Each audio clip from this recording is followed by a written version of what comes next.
Hey everybody, I'm back with the next part of my Monster Rancher EVO walkthrough. Last time we got a piece of cake for, Marlene here.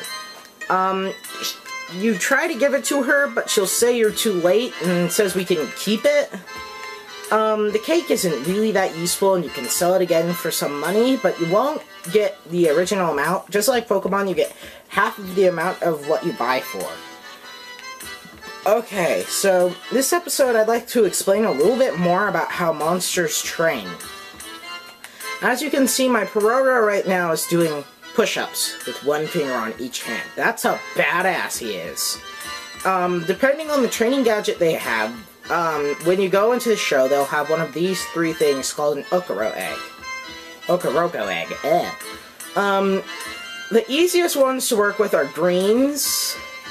The second easiest is yellows, and the hardest to work with is the red. However, you won't gain access to yellows until the next world. And you'll gain access to reds there too, but reds can't be put into full effect for quite a while.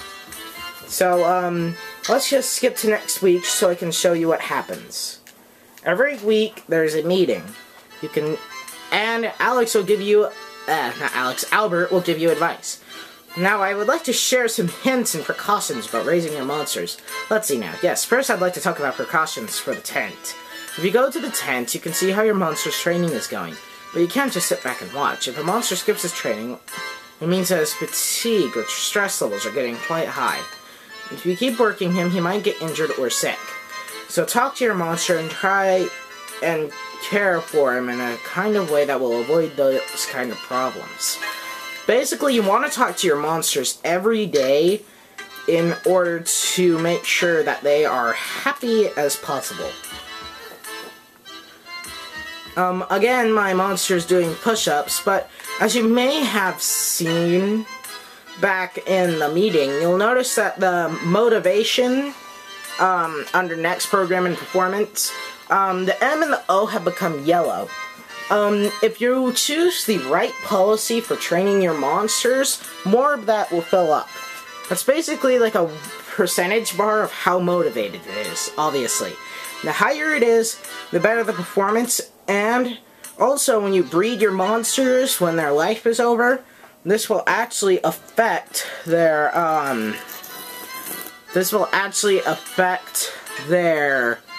children. If you, for example, get them to have a high motivation level, then, they will quite literally evolve or change the DNA of the monster, so the monster that they have will actually inherit the stats. The best example I can actually give right now is motivation. As you can see from all the meetings I'm doing, there's not much to do until your first show. Don't worry, from now on I'm going to probably cut these training sequences unless something different happens that hasn't been seen, or showpiece has been upgraded or something. But, as Albert's saying right now, if a monster's motivation is up, you should schedule a show. Always schedule a show for, like, when a monster is as close to fully motivated as possible. I don't recommend doing this every time, only for, like, true hardcore training. Despite being on lenient, I'm noticing that my, Perora is training a lot. Well, as much as I'd like to sit around here and watch him do kick-ass push-ups, let's get this show on the road, quite literally. Shows function a great deal differently from everything else, because you have a lot to do with the monster's training in this. A lot more than the previous games, which is why people don't really like it, because they like their monsters getting stronger constantly instead of having to go through the trouble of scheduling a show and building props and stuff. But I like this game because of that reason, because you can customize their experiences and make sure that they train to maximum efficiency. But that's me. I'm a breeder, not only in here but in Pokemon. So I really like to have the best I can get. Okay, what he's basically explaining is what you have to do during a show. What you have to do to start a show is to touch an Okaroko egg. The prop will appear when the egg is open. Since mine has none, it doesn't have a prop. But when you select it, it will start a mini-game based on the type of egg. This is a color matching game. Basically, I have to match the colors as they're coming down before time runs out. If you do really well, then the monster will gain a lot of stats, so you want to make sure you do this right. Practice if you have to. But even if you're as practiced as I am, shoot. You can still... Even if you're as practiced as I am, you can still screw up if you haven't played it in a while. Jeez, I did my practice... I finished my practice file yesterday and I screwed up. Wow. Okay. Very basically, match up the colors as fast as you can. Something I forgot to mention about the Okaroko eggs. There are the base difficulties, green, yellow, and red. But as the monster gets older, the props will level up. This will give them higher level ups and stats and stuff. But it also means the minigames are a lot harder. As you can see, I did a perfect round. So not only does he get the maximum level up ability, but the audience actually throws money for you. This is also not only your way of strengthening your monsters, but it's also your income. So if you need money, do a show, or go out into the field and do battles, but that's for a later time. Well, I'm gonna cut to the end of this show because this is nothing more than repetitive stuff till the end. Each show, excluding the scenes here, are about 30 seconds, so yeah, it takes a little bit. And if you don't choose an Okaroko egg in time, about 10 seconds, Albert will choose one for you. So it's a little hard to skip the shows, but once you have 3 monsters, this becomes a heck of a lot easier, and you don't burn as much time. So I will talk to you guys when I'm done here.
Alright, welcome back everybody to the end of the show.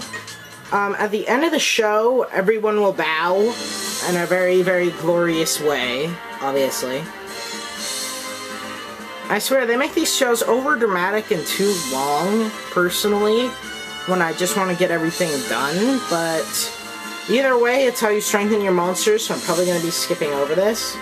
My monster got a score of 100 on a level 1 performance, and the motivation was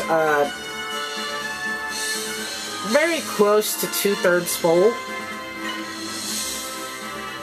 And here you can see what stats it's gained. Obviously, it didn't gain much because it doesn't have a gadget, which greatly increases the item's powers. Well, the stat gains. Excuse me. And thus, a cutscene. Excuse me, sir. Is the circus master here? Yes, I am the ringmaster of Orkaro Circus. My name is Albert. May I help you? I'm terribly sorry to bother you, sir. I'm the mayor of my village. Morgan Donovan is the name. But please call me Morgan, sir. The village mayor? Such an important man doesn't need to be so formal with me. Come, come. Let's speak as friends. Yes, sir. But I would hate to cause offense, sir. You see, the fact is I come seeking help from the young man over there. Me? Am I in trouble? No, it's just, we saw you at the circus the other day. You are very good with the monsters. Damn straight. A true master of monsters. Breeding other breeders would surely quail to see it. I've still got lots to learn. I'm nowhere near that good. I know everything for you. So don't worry about it. Oh, but I think you are. I'm completely serious. Deadly earnest. In any case, after seeing you at work, we were hoping that you would take part in our village tournament, the Devil Hunter Championship. Oh, shoot. 'Tis nothing, a trifle. This talent he'll be completely fine. Please do consider my offer. Now, gentlemen, if you will excuse me. Hey, wait up! He's gone. What should I do? Why not give it a try?